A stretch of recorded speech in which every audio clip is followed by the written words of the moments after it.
One of the things that people ask about climate change in Vermont is, how will we know that it's happening?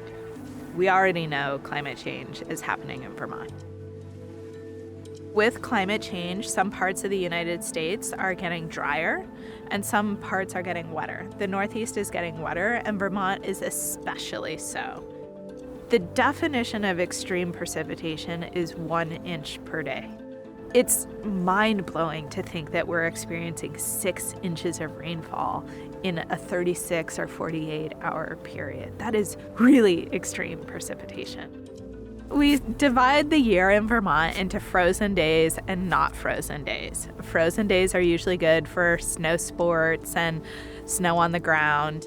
Non-frozen days, or freeze-free days, are important for agriculture. They determine the length of our growing season, for example.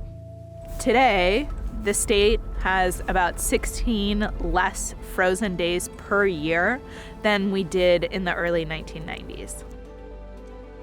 Adaptation in the winter season could mean snowmaking, which many resorts in Vermont are already doing. However, snowmaking is not necessarily feasible for every ski place in Vermont, for every snow sport, and so on.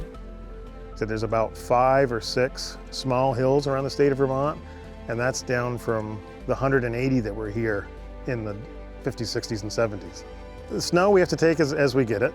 We have thought about what it would take to have snowmaking here. We're not thrilled about it because one is, again, we're all volunteer, and that is a huge commitment both financially and labor-wise. And I would not see a ski area like ours being able to put together a 3 or 4 man crew 4 nights a week to put snow on our small hill.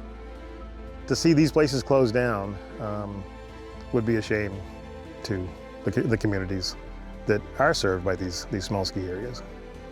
One of the parts that we can't forget is that it's about protecting our communities in the end. And so if we are protecting only some parts of our communities, only the rich parts, only the white parts, then that's not worth it, because that's not justice. The future I'm fighting for is very simply one that is better for everyone. Because people have sort of put this off, it's really falling on us. And I think that the role of youth climate leaders is to step up. And I think that incorporating justice into this climate action is one of the most important things that we can do in the next 30 years, because as we are starting to feel more and more of the impacts of the climate crisis, they are landing on the most impacted communities. We can think about who is vulnerable or who could potentially become more vulnerable. We could think about where around the state or where from a geographic or a landscape perspective are vulnerable or could become increasingly vulnerable. And then we can think about which sectors of our economy, which sectors of our lives as a society are also vulnerable. Vermont hasn't had, as many heat waves per se as a state like Texas or Florida. And that actually makes us more vulnerable because from a physiological perspective, from a body perspective, we're not used to experiencing high temperatures combined with high humidity. And therefore, from a vulnerable perspective, we're actually more susceptible than folks who are used to seeing that on a sort of day-to-day or a seasonal basis. I see all these young budding activists and people who are just excited about doing things and excited about finding ways to solve the climate crisis and excited about farming and foresting our lands and all of these things. And that really gives me hope.